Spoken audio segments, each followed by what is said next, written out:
Luz e paz, meus queridos. Um bom dia, uma boa tarde, uma boa noite. Se você está adentrando a madrugada, uma boa madrugada. Hoje nós vamos falar sobre as cartas dos arcanos maiores que tratam dos desafios morais do louco de todos nós na jornada na vida, não é? Então as cartas são a justiça, a temperança, a força e o eremita. E aqui vai uma consideração inicial.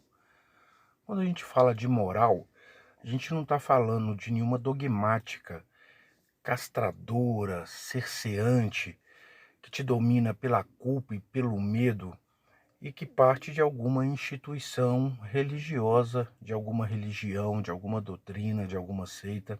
Não tem nada a ver com isso. A moral não é o outro que te impõe, ok? A moral é você diante do espelho das almas simples. Você diante de você mesmo. Legal? No relacionamento com o outro, aí você aplica os padrões morais que você desenvolveu. E você os desenvolve a partir da boa vontade. E não do medo de ser cerceado, de ser castrado, de ser punido, de ser expurgado. Nada disso. Você decide não pegar dinheiro que não é seu, porque isso não é certo a fazer. Então, a boa vontade, a intenção te rege. Então você fala, isso eu não faço. Então, a respeito de todas as outras coisas na vida, é assim que você age. Te aproxima muito mais do conceito de ágape, de Jesus de Nazaré. Não faça ao outro o que você não gostaria que fosse feito a você. Então a moral tem muito mais a ver com o amor ágape do que com uma dogmática cerceante, tá bom? Limitante, castradora. É claro que você tem um conjunto de regras que foram pensadas e que são pensadas cotidianamente para estabelecer o melhor convívio entre os homens. E isso é ética, é agir no máximo da transparência possível para que o outro possa ver o seu real interesse. Isso é ética.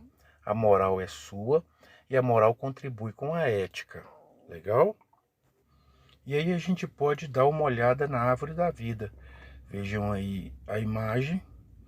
E a gente percebe que os desafios morais estão passando do meio do caminho dos processos de manifestação, ok? A temperança está indo além. A temperança já está ligando o Sol, Tiferete, o Belo, a Lua, Iesod, que é o fundamento. Então você tem aí ligando Júpiter, que é a generosidade e a misericórdia, a Marte, que é o rigor, a força e a disciplina, e o hierógrafo é o TET, a medicina universal. Quando a gente chegar na carta, a gente fala mais. A justiça está ligando Marte até o Sol, e o hierógrafo é o Lamete, que é controlar os animais mais ferozes e dizer palavras que encantam serpentes. Isso já daria aí uma tese de horas, né? Ou de páginas. O eremita está ligando Júpiter até o Sol e o hierógrafo é o Iode, que é entender as leis do movimento contínuo e explicar a quadraticidade que há no círculo. É o movimento contínuo, é o fluxo, é a estabilidade sem estagnação. Legal? Então vamos passar para as cartas. Então a primeira carta que é a justiça. Olha que carta imponente, ó. Uma mulher jovem, longos cabelos louros, ela tem feições muito sérias, mas não é indiferença, é imparcialidade. Ela usa um elmo de plumas, de 3 pontas, tá vendo? Ó? De 3 sequências, plumas ou pelos, que representa a liderança, que representa a autoridade, que representa a imparcialidade mesmo. Ela usa um peitoral prateado e uma túnica longa. Então, embora ela esteja com uma indumentária de guerra, né, de preparação para o conflito, a túnica longa significa que ela não está no movimento de lutar, de combater fisicamente. Ou seja, a autoridade desse personagem vem da palavra, vem do gesto, vem do pensamento, vem da imponência, vem da própria presença dessa entidade. Ela tem em uma das mãos uma espada, que corresponde ao elemento ar, que corresponde ao pensamento abstrato, que se ocupa de criar conceitos. E a gente sabe que a espada tem dois gumes. Se os conceitos foram criados a partir de fatos e dados os mais verdadeiros possíveis, os conceitos serão justos e bons. Se porventura os conceitos foram criados a partir de mentiras, de omissões, de falsidades, serão maus conceitos e trarão maldições. Na outra mão ela tem uma balança, mostrando que ela consegue medir e pesar muito bem as situações. Então ela imputa julgamento, é um Elohim Gibor, um Deus da justiça. Outro Deus da justiça, Jesus de Nazaré. Vinde a mim todos vós que estáis cansados, sobrecarregados, eu vos aliviarei. Tomai sobre vós o meu jugo e aprendei de mim, que sou manso e humilde de coração, encontrarei descanso para as vossas almas. Outra entidade divina da justiça, outro Elohim Gibor, Xangô. E aí vai pela fé de cada um, tá legal? Ela tem uma coruja no ombro, que é uma árvore de rapina, que significa sabedoria e que representa uma visão de longo alcance e de 360 graus, porque a coruja olha para trás e para frente. A cabecinha dela dá um giro de 360 graus. E o fato dela ser completamente alva, completamente branca, indica essa pureza, essa imparcialidade que já está na indumentária do personagem, né? Nas roupas do personagem. E se a gente observar a paisagem ao fundo, o chão é quadriculado, são azulejos preto e branco. Então, quer dizer, um julgamento com absoluto discernimento dos fatos, das conjunturas, dos motivos, das motivações. E ela está entre duas colunas que têm a mesma cor, dizendo que ela está em total equilíbrio, as colunas têm a cor dela, então ela é a conciliação de opostos, ela é a solução de paradoxos, ela é um Elohim Gibor, uma deusa da justiça. Legal? E qual é o poder da carta? Exatamente esse poder do bom discernimento, do bom julgamento. É o Lamet. Então você tem o poder de controlar os animais mais ferozes. E você pode até cogitar usar esse poder externamente e controlar animais do mundo.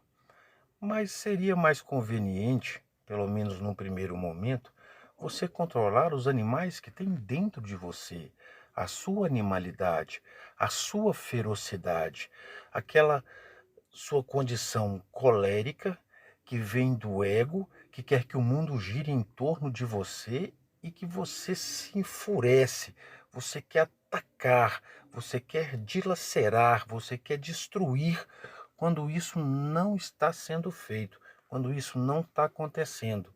E na maioria das vezes não acontece porque o mundo não gira em torno de nenhum de nós. E também o lamete significa dizer palavras que encantam e adormecem serpentes. E vamos lembrar que a serpente é o símbolo da mundanidade buscando a ascensão. Então ela rasteja, ela está no máximo da mundanidade, né? Ela está rastejando na terra e ela se acende, ela procura um mastro, uma árvore, um galho, um toco e ela acende para a luz. Então, com o lamete, ou você adormece essa serpente quando ela está na mundanidade ali, você fala, não, aquiete-se, isso aqui não convém, pela moral isso eu não faço. Ou você a encanta e faz com que ela acenda, né? que ela suba em direção aos lugares celestiais, buscando para você aquelas dádivas, né? Aqueles poderes, aquele auxílio celestial. Legal? E é novamente interessante enfatizar que Marte, a Sefirote da força, do rigor e da disciplina, que devem ser colocadas no lugar da cólera, que é um sentimento infantil, está sendo ligado ao Sol, que é a Sefirote do belo, da fé, do equilíbrio, da abundância, da riqueza, da prosperidade, pela justiça. Pela justiça que é ética, que é imparcial e que é objetiva.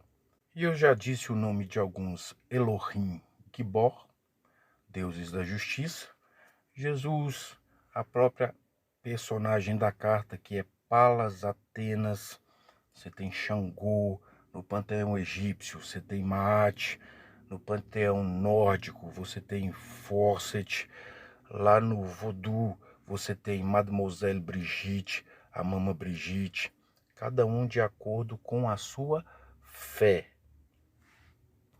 Então vamos falar sobre Palas Atenas, a personagem da carta. Palas Atenas é filha de Zeus com a titã Metis. Bom, na teogonia de Hesíodo, primeiro chegou aqui o caos, e depois veio uma deusa para conter o caos, Gaia. Depois veio um deus, Urano. Gaia e Urano tiveram filhos, titãs, cíclopes e hecatônquiros, que ficavam dentro de Gaia. Quando eles saíram de dentro de Gaia, o titã Cronos iniciou uma tirania. Então ele se casou com a sua irmã Réia, que também era uma titã, e eles tinham filhos, e ele engolia os filhos. Esses filhos são os deuses do Olimpo. Réia não permitiu que engolisse um dos filhos, que era Zeus, e escondeu Zeus. E Zeus iniciou uma revolta contra Cronos e destronou Cronos. Isso foi a titanomaquia, está lá descrita na Teogonia de Hesíodo. Bom, depois de conter o caos e vencer a tirania de Cronos, Zeus se ocupou em ordenar o universo. Então o universo, que era caótico, se tornou cósmico, ordenado por causa de Zeus. E Zeus se casou 3 vezes. Ele se casou primeiramente com a titã Temis. Temis é a titã da justiça. Então Temis ficava ali como uma conselheira para Zeus, passando para ele toda a justiça. Então Zeus era justo por causa dos conselhos da titã Temis. Depois Zeus se casou com Metis, e Metis é a titã da astúcia. Bom, com Metis a situação foi diferente. Metis era transmorfa, ela se metamorfoseava no que ela quisesse, numa pedra, numa árvore, e Zeus pediu para virar uma gota de água.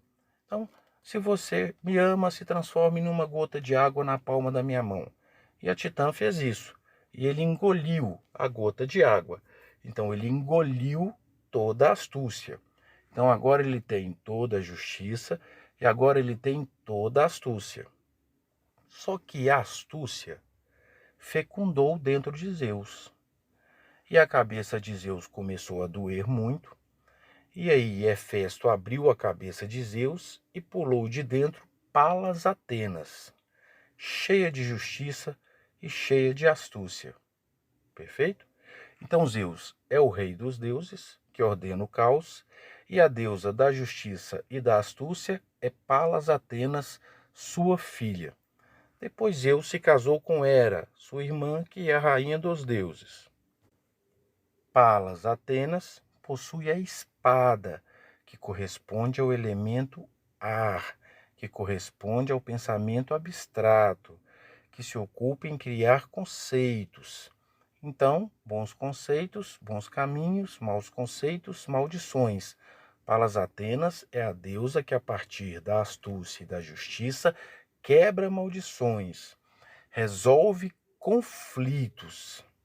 Então, ela é justa e objetiva. Mas a espada tem 2 gumes. E é necessário que nós, agindo com justiça e objetividade, não nos esqueçamos da nossa condição mortal, limitada. Então, para que nós possamos agir no mundo, a nossa justiça e a nossa objetividade tem que ser adornada, incrementada, temperada pelo amor. E quem disse isso? Jesus de Nazaré, Yeshua, Yod Rei Skin Vav Rei, o pentagrama de Salomão. Jesus, todas as vezes que tratou com os levitas, os especialistas da lei, que eram justos e objetivos, incrementou o julgamento deles com o amor. No caso do apedrejamento, foi da mesma forma. No caso de Zaqueu, do mesmo jeito. Então Jesus, que teorizou o amor ágape, amar ao próximo como a si mesmo, era também justo, era também objetivo, mas ele era amoroso. Isso para que ele não criasse cisões, rompimentos, principalmente em relacionamentos pessoais, porque você tem relacionamento profissional, você tem relacionamento ético cidadão, né? Você transita pela cidade e você tem relacionamentos pessoais, né? Dentro da sua casa, no seu convívio cotidiano. E quando você está tratando de um relacionamento pessoal, convém que você não seja só justo e objetivo com o outro. Convém que você compreenda, que você interpele, que você dialogue, porque aí você não provoca cisões que não são necessárias, que muito mais vão gerar conflitos do que minimizá-los. Tudo bem? Então, para nós, justiça, objetividade e amor. Ou, se vocês quiserem, temperança, que é a próxima carta. Vamos a ela. Eis a carta da temperança, que a gente já viu onde ela está na árvore da vida. A temperança está no caminho do meio, ligando o belo, que é o sol, ao fundamento, que é a lua. Então, Samek é o hierógrafo que dá o poder de você conhecer o que há na alma e no coração dos homens. E isso é absolutamente energético, vibracional. Você não precisa encher a pessoa de um interrogatório opressor. Não precisa. É pela vibração que você sente quem é o outro. O outro se aproxima de você e você sabe, aí tem. Aqui não é legal. Aqui eu não fico.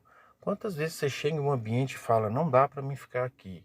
Eu me vou, respeitosamente.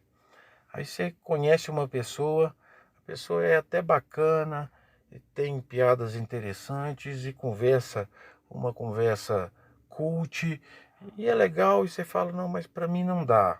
Então o Samek é essa capacidade do seu campo astral, dos seus chakras, perceberem que ali tem algumas energias que não combinam, que são antagônicas, que vão de certa forma perturbar a harmonia que você tanto se esforça para estruturar na sua vida. Legal? Esse é o Samek. E estando temperado, você consegue esse poder. Então, voltando na árvore da vida, nós temos lá o Sol, Tiferet, que é o belo, que é a fé, E o nome de Deus é Yod, Re, Vav, Re, Eloá, Vedat. O nome do arcanjo é Rafael. E a carta está ligando o Sol à Lua que é Yesod, o reino do fundamento. O nome de Deus, Shaddai El Shai, e o nome do arcanjo, Gabriel. E vamos à descrição da carta.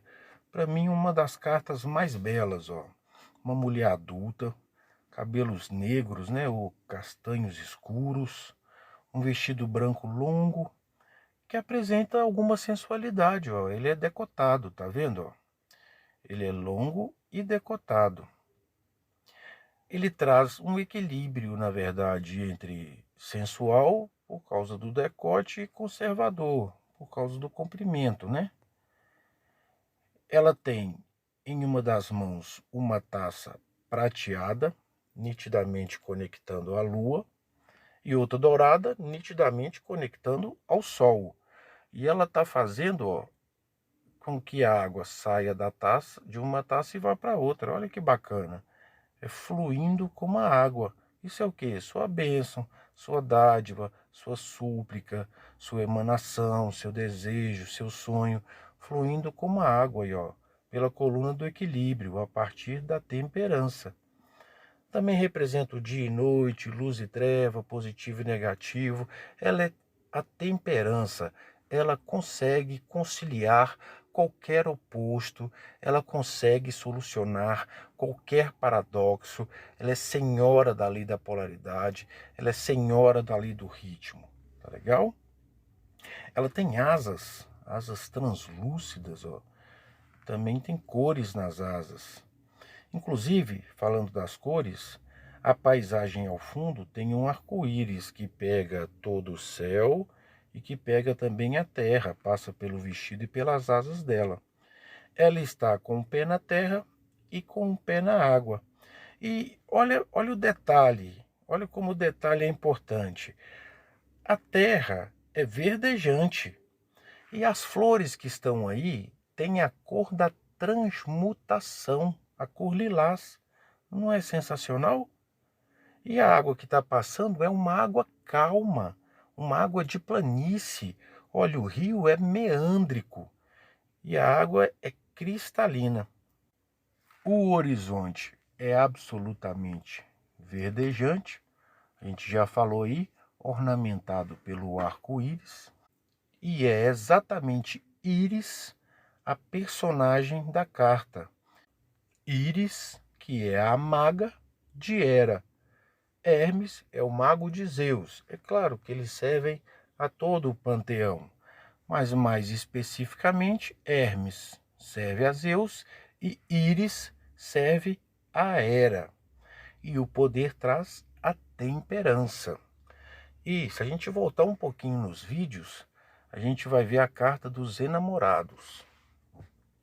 E a gente vai ver Paris fazendo uma escolha equivocada. Porque ele tinha lá a realidade material, né, que é a condição de sobrevivência nesse mundo. Então, posse de bens, né, de valor de troca. Você tinha lá toda a inteligência e toda a astúcia para resolver qualquer questão, e você tinha lá possibilidade de ter a mulher que você desejasse. E Paris, sem nenhuma temperança, escolhe Afrodite, que lhe dava o direito de escolher a mulher que ele quisesse. Então, Paris não era senhor sobre seus desejos, porque todo mundo deseja uma vida próspera. E a vida próspera é a vida material próspera, a vida de amor e relacionamento próspera e a ampliação da sua capacidade reflexiva, ou seja, pensar melhor o mundo ao seu derredor, que é exatamente o seu microcosmos. Porque se você não consegue pensar melhor o seu microcosmos, como é que você vive? Como é que você o edifica? Isso não é possível, não é? Então a temperança te faz não abandonar nenhum dos campos da existência material, porque são prazeres e delícias e desafios que Deus colocou aqui para a gente para poder tornar nossa vida mais bela, mais emocionante, mais divertida. E é isso mesmo, ok? Então o íris te faz medir e pesar muito bem a respeito das suas possibilidades e a respeito das suas conquistas. Então você age de forma temperada, equilibrada. Não é estagnação, mas é fluxo em estabilidade. Você está ali, ó, como ela faz com a água das taças. De forma amena, de forma tranquila, ela faz fluir a água. E assim você vai fluindo entre os campos da vida.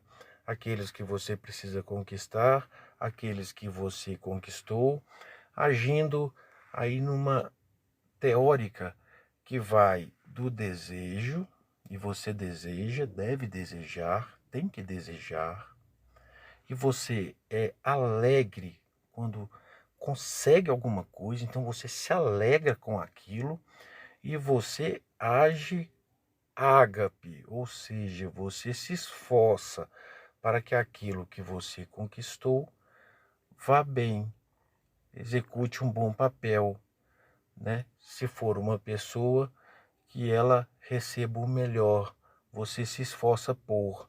Então você está num ciclo de amor, de temperança absolutamente completo.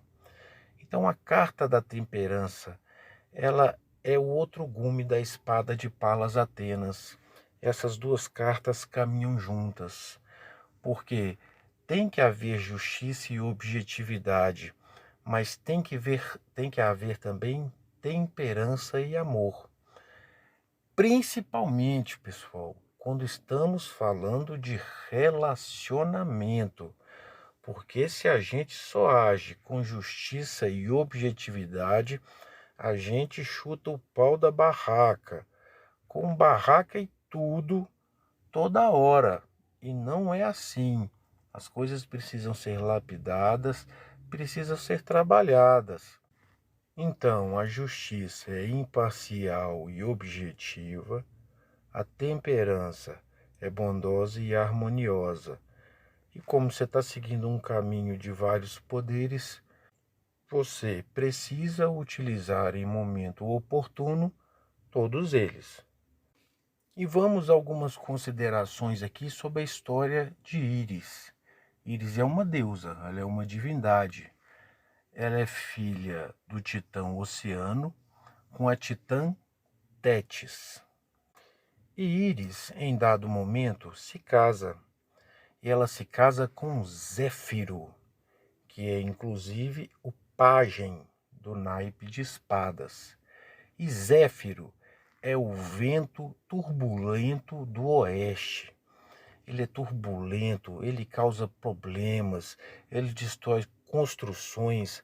Zéfiro chega para trazer a tormenta, mas depois que ele se casou com Íris, em contato ali com a temperança, tornando-se um só ser, Zéfiro se torna uma brisa amena, uma brisa que ajuda a semear, uma brisa que refresca, uma brisa agradável e desejável.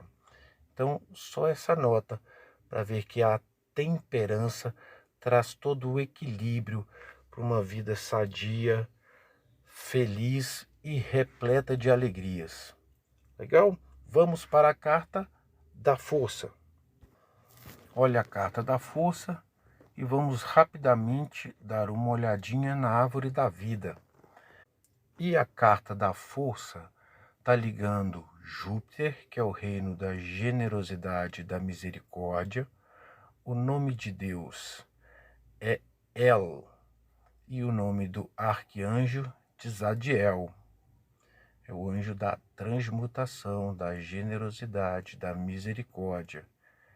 E o Tet, que é a arte que traz a medicina universal, está ligando essa Sefirote a Sefirote de Marte, do rigor, da disciplina, da força.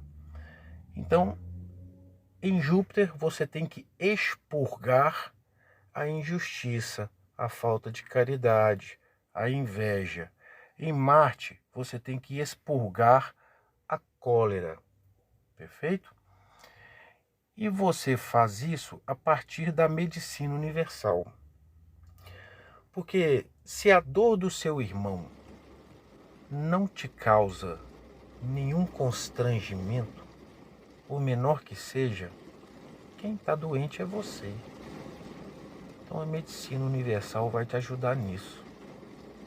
E se você é infantil e se encoleriza, né? Quer destruir aquele ego que acredita que precisa ser atendido pelo mundo a qualquer momento, é porque você está doente. Seu animal interior está doente. Ele está indisciplinado. Ele está ferido. Então ele também precisa da medicina universal. Tá legal? Então se você tem essas vicissitudes, se você não tem empatia, se você não tem caridade, se você não tem misericórdia, se você é invejoso, você está doente e precisa da medicina universal. E se você é um encolerizado, se seu animal fala mais do que a sua vontade, se o seu animal assume o controle mais do que a sua vontade, e ele está ferido, por isso ele faz isso, você precisa também da medicina universal. Pois bem, vamos à descrição da carta. Você tem um homem adulto, um homem forte, tá vendo? Ele tem barba e cabelos castanhos, bem volumosos, ó. Ele tá dando uma chave de braço, o famoso mata-leão, só que é num leão de verdade. E aí eu acho que é como a Bíblia diz, um leão jovem, porque ele tem uma juba enorme, ele é corpulento, ele tá muito belo, tá vendo? É um leão jovem. E reparem que no chão tem uma espada que está envergada, entortada, tem um porrete que parece meio trincado, que está aí abandonado. E embora o homem tenha levado essas armas, que é o que a carta mostra, e as armas tenham sido ineficientes contra o leão, ele está pegando o leão na força, no rigor, num golpe, né? Ou seja, na disciplina. E ele está dentro de uma caverna que tem uma porta, tá vendo? Tem uma entrada. Lá fora você vê a paisagem e é árida e é vazia, não tem ninguém. É só ele e o leão em confronto dentro da caverna. Via de regra, cavernas como símbolos representam inconsciente. Se a caverna tem uma porta, um inconsciente mais acessível. Se a caverna não tem porta, um inconsciente que você precisa se esforçar mais para acessá-lo, onde pulsa a sua energia vital, mais inicial, né? Mais dinâmica, mais potente. Legal? Então a caverna é o inconsciente. E como que você acessa essa caverna? Através de terapia, do autoconhecimento, através do tarô. Cada um vai acessar a sua caverna como melhor lhe for conveniente. Tá legal? Aí cada um procura o seu caminho. O que importa é que você precisa acessar essa caverna. Porque dentro da caverna está um animal de poder. E esse animal, ele está no controle. E é você que precisa controlá-lo. Então você tem que acessar essa caverna. E é exatamente este o poder que a carta te traz, pessoal, de você controlar essa sua energia vital, essa sua libido, né? Os seus desejos, os seus instintos, que estão ali enfurecidos, que estão presos, e você vai controlá-los com rigor, com disciplina, com força. E aí a sua vontade vai ser senhora dessa energia. Então você pode aplicar a medicina universal. E aí ter mais empatia, ser mais misericordioso, substituir a inveja pela justiça, é justo que o outro consiga, e principalmente eliminar a cólera da sua vida. A partir de agora, você usa a força, você é rigoroso, você usa a disciplina, você é justo, objetivo e temperado. E aí você está no equilíbrio do belo em direção à manifestação do que você quiser na vida. E quem é o personagem desse mito, desse símbolo? É Heracles, que em Roma era chamado de Hércules, o mais famoso e poderoso dos heróis da antiguidade clássica, né? O mais poderoso semideus da mitologia grega, filho de Zeus. E por que ele era o mais poderoso? Então vamos contar a história rapidamente. Havia uma cidade chamada Argos, e a filha do rei engravidou de Zeus, e o filho chamava-se Perseu. Então Perseu, que é o cavaleiro de copas, o apaixonado, ele era herdeiro de Argos, de Sérifos e de Joupe. E ainda assim ele criou para ele outra cidade, Micenas, onde ele foi viver com Andrômeda. O primo dele, Anfitrião, ficou governando Argos. Então, Argos, Sérifos, Joupe e Micenas eram cidades aliadas, governadas pela mesma família, que é a família de Perseu, que tem origem divina, origem de Zeus. Lá em Micenas, Perseu e Andrômeda tiveram um filho, Electrião. E Electrião casou-se com sua prima, que é Anaxo. Electrião e Anaxo tiveram uma filha, Alquimena. E a linhagem é toda vinda de Zeus. E Alquimena casou-se com Anfitrião, que era primo de Perseu e que governava Argos. Entendeu? A linhagem de Heracles é direta de Zeus, mas não termina por aí. Anfitrião, rei de Argos, e Electrião, que era rei de Micenas, estavam lutando contra Pitereia, que era rei de Tafos. E Anfitrião foi arremessar uma lança em um adversário e errou, e acabou acertando Electrião, que morreu. Bom, Argos e Micenas ganham a guerra. Pitereia e seu exército de Tafos têm que se retirar absolutamente derrotados. E Anfitrião pede a mão da filha de Electrião, Alquimena. E Alquimena lhe dá uma condição para casar. Eu caso com você se você vingar os meus parentes que foram mortos na guerra.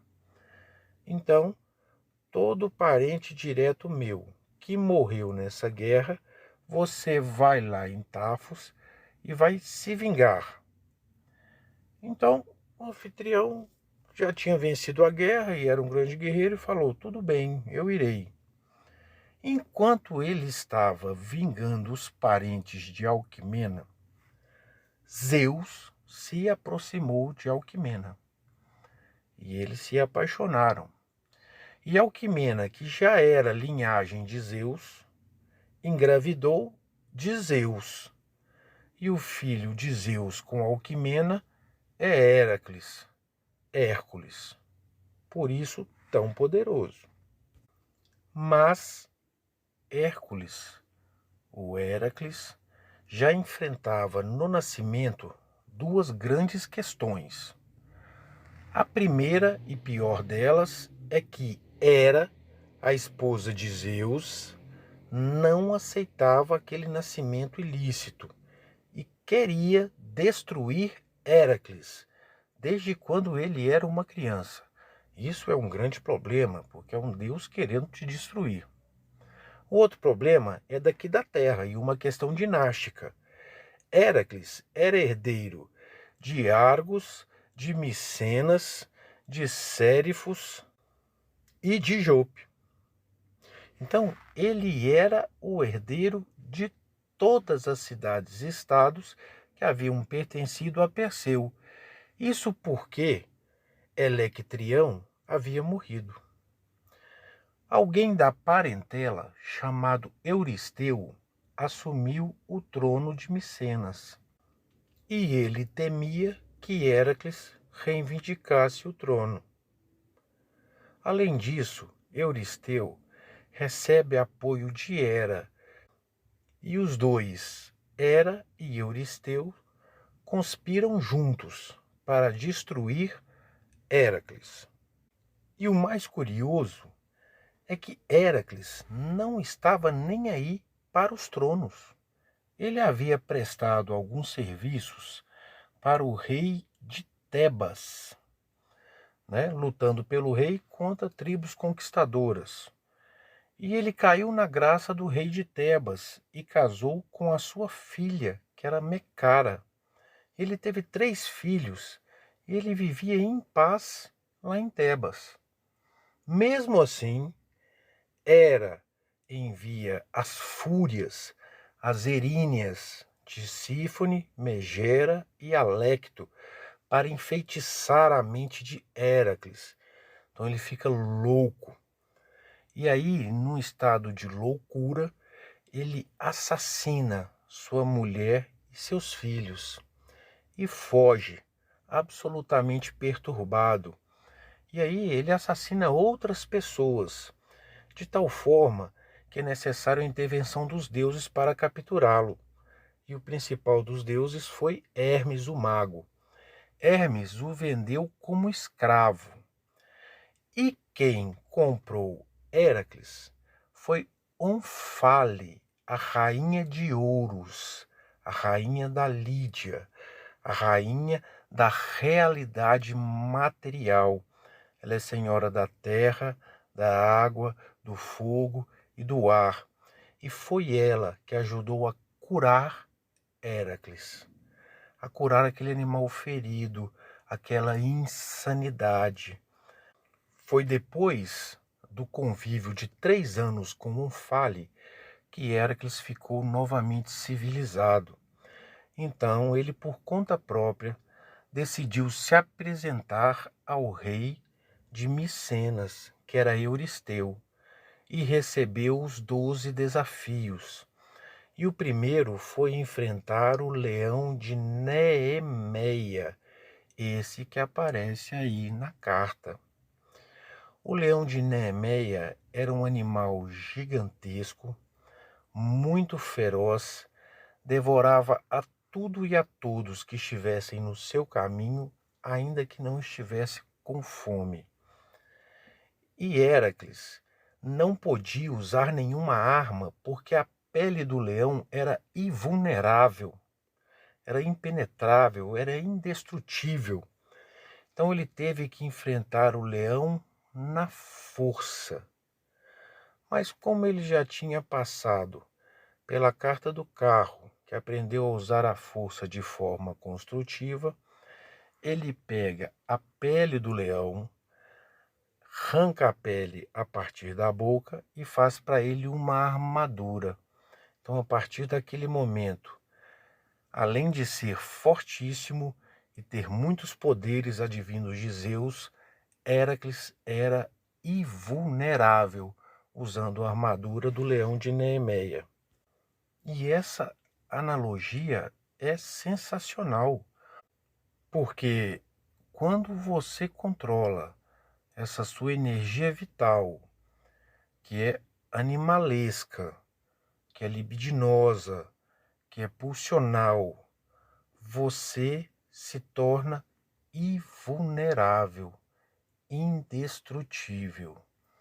Sua vontade é senhora dos seus desejos.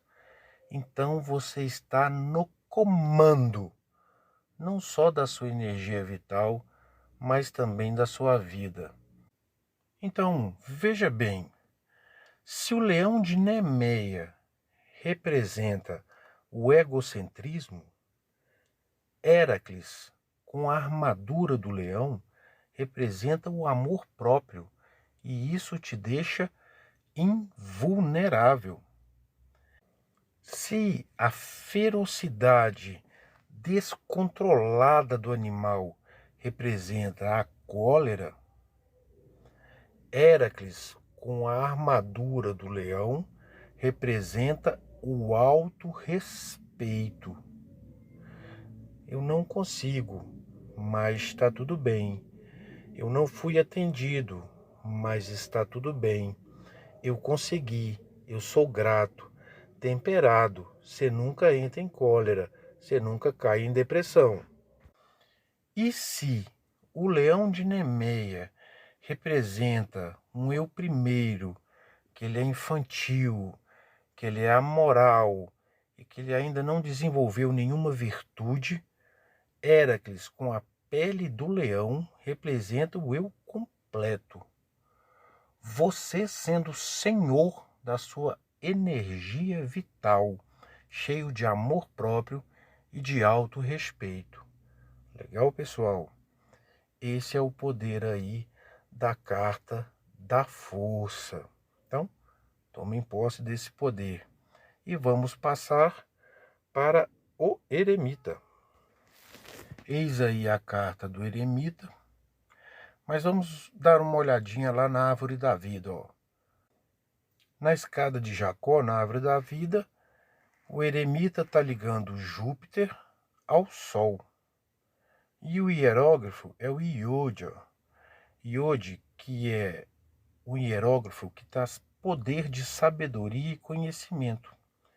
Então, entender as leis do movimento contínuo e conseguir explicar a quadraticidade que há num círculo. E é só você colocar um quadrado num eixo e girar ele que você vai ver que a forma é um círculo. Esse é o símbolo da estabilidade sem estagnação, em movimento constante. Vocês podem achar que esse poder é pouca coisa, mas lembre-se que o nome de Deus começa com essa letra, Yod, Re, Vav, Re. De Jesus também, Yod, Re, Skin, Vav, Re. Perfeito? Então não é pouca coisa não. Conhecimento e sabedoria é o que há, pessoal. Né? É o que nos torna humanos. A gente tem polegar opositor para gerar movimento torsor e alterar as coisas da natureza. E a gente tem capacidade reflexiva para pensar bem, né? A partir de uma vontade que é boa, pensar um bom caminho e tornar o mundo um lugar melhor, fazendo alterações positivas. Perfeito? Então vamos à descrição da carta. A carta do eremita traz um homem. Parece um ancião, tá vendo? Um homem mais velho, até mesmo um idoso. Ele está usando um manto, né? O manto cobre todo o corpo e ainda tem um capuz sobre a cabeça. Em uma das mãos, ele carrega uma lanterna. E a paisagem é escura, é nebulosa, é sombria, é árida, é deserta. Então a luz dessa lanterna parece ser a luz do conhecimento e da sabedoria, que é a única coisa que esse ancião tem para poder caminhar, para poder seguir viagem, né? Continuar o seu caminho. Ele tem escorado no corpo e na outra mão uma foice. a foice que representa uma meia-lua. Isso também é um símbolo dos ciclos, dos tempos e das estações, né, que estão nos submetendo. Nós somos submetidos aos ciclos, aos tempos e às estações. E nem o próprio Jesus de Nazaré sabia isso. Ele diz que quem sabia isso é o pai dele. A ele não era dado saber. Legal? Ele tem um corvo, que é a conexão entre o submundo e o mundo material. O submundo interior, que é o inconsciente e a vontade, e o submundo, que é o mundo metafísico e o mundo material. Essas duas conexões representam o corvo, legal? Já falamos que a paisagem aí é árida, também é noturna, né? Está viajando na luz do conhecimento, está em marcha lenta, né? Esperando que os ciclos e as estações mudem as circunstâncias, mudem as conjunturas, rompam os limites, gerando aí alguma fronteira para que ele possa ir para outro lugar. Então, eis aí o poder da carta e o poder do hierógrafo. É o conhecimento e a sabedoria. Porque se você tiver conhecimento e sabedoria, ainda que na escuridão, você vai ter a luz de uma lamparina para poder caminhar, pessoal. Ainda que você não ache nenhuma fronteira, você esteja completamente limitado. Você vai esperar que os ciclos, as estações e que o próprio tempo mude essa circunstância, né? Desenvolva essas fronteiras, abram essas fronteiras, né? Rompam com esses limites. Então isso também é sabedoria, isso também é conhecimento. E quem é o personagem da carta? Olha, é Cronos. Cronos, o titã do tempo. E do nome dele deriva um tanto de palavra, né? Cronologia, cronômetro, cronograma.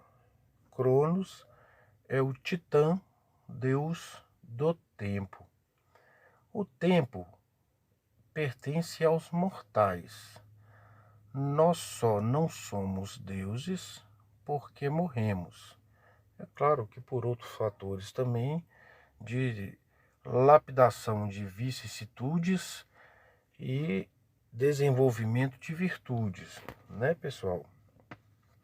Mas nós sabemos que Cronos foi aprisionado no Tártaro depois que perdeu a guerra contra os deuses olimpianos. Então aí mostra Cronos preso no Tártaro e não há o que fazer.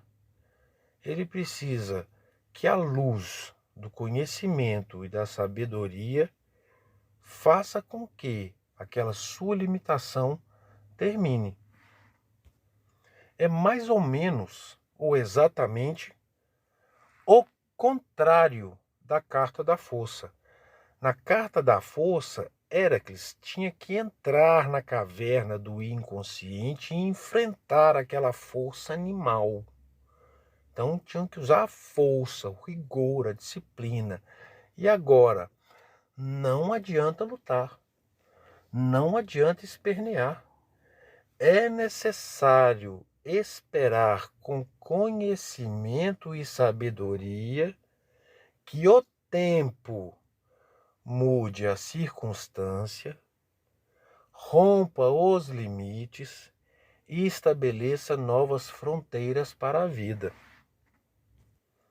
E na manifestação dos seus desejos, também existe um tempo, porque você precisa compreender que você está acessando outras dimensões, dimensões celestiais, e você está trazendo aquilo que você quer para manifestar aqui, no mundo material, numa realidade tridimensional. E isso demanda tempo para que a ordem cósmica não seja afetada. Perfeito? Então a gente tem vários exemplos. Primeiro que a gente vai pegar é de Jesus. Porque disparado ele foi o mago mais poderoso que a gente conheceu, né? Que caminhou entre nós aqui. Então vamos Jesus.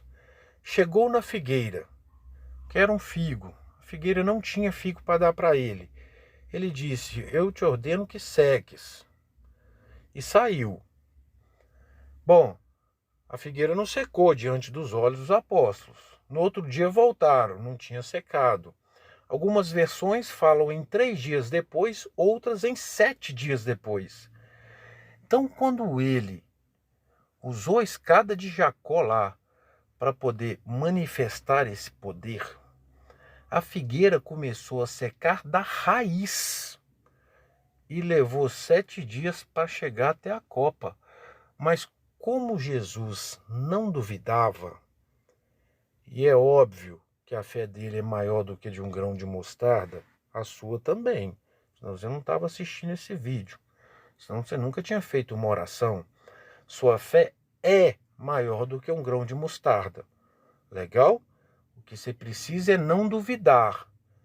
Deixar de achar que tudo pode ser resolvido pela força. Pela força você resolve as questões interiores.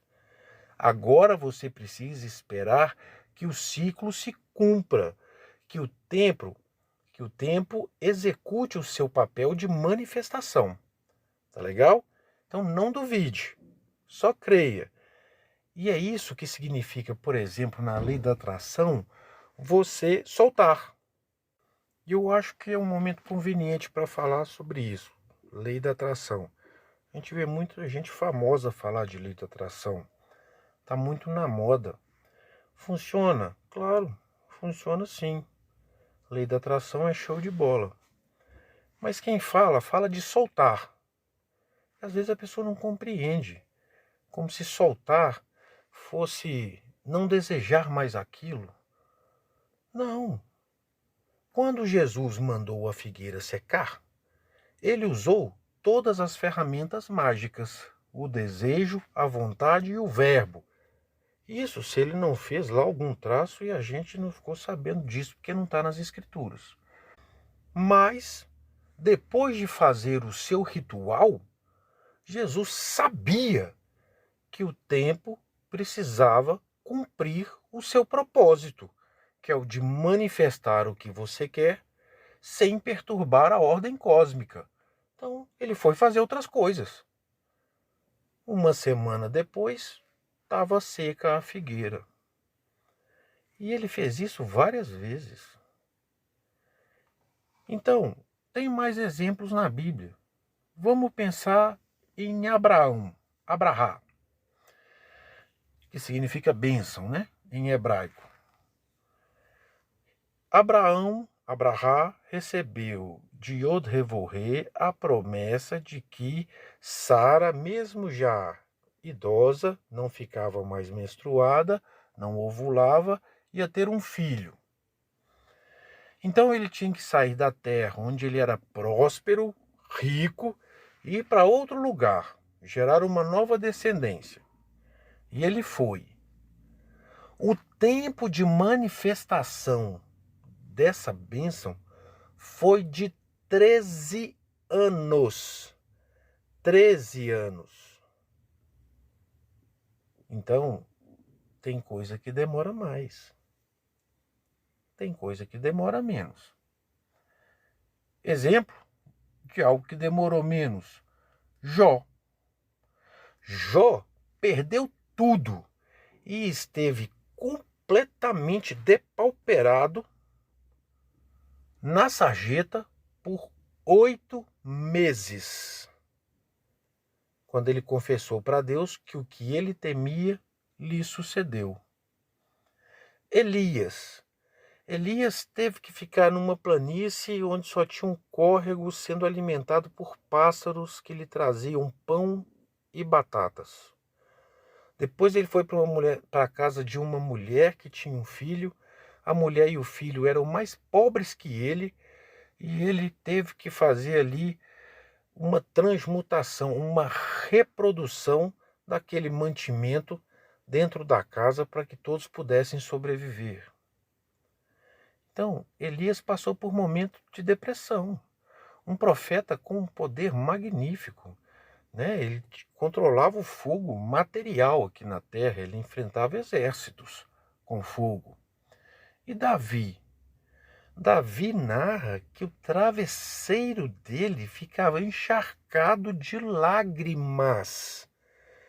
E aí ele falava, eleva os olhos para os montes, de onde me virá o socorro? Tem coisa que demora, tem coisa que é mais rápida. A carta da força te ensina a entrar no seu inconsciente, conhecer o seu desejo, controlá-lo. Então você tem amor próprio e autorrespeito. Então você é invulnerável.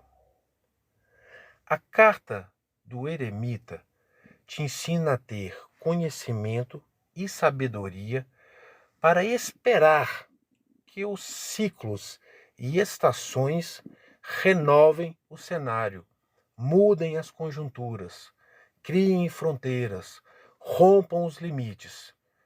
Então é o claro equilíbrio entre lutar e entre esperar. Perfeito, pessoal? Então a gente encerra por aqui os desafios morais. Se foi útil para você, cumpra o protocolo. Curta, compartilhe, se inscreva no canal. Envie para alguém que você sabe que gosta muito de tarô. Assista de novo. Use como quiser. Foi feito com muito amor. Por mim, para vocês. Esse conhecimento nem é meu. Eu aprendi. Estou repassando. Tá legal? Então, luz e paz para todos. Até o próximo vídeo. Pega no bumbum.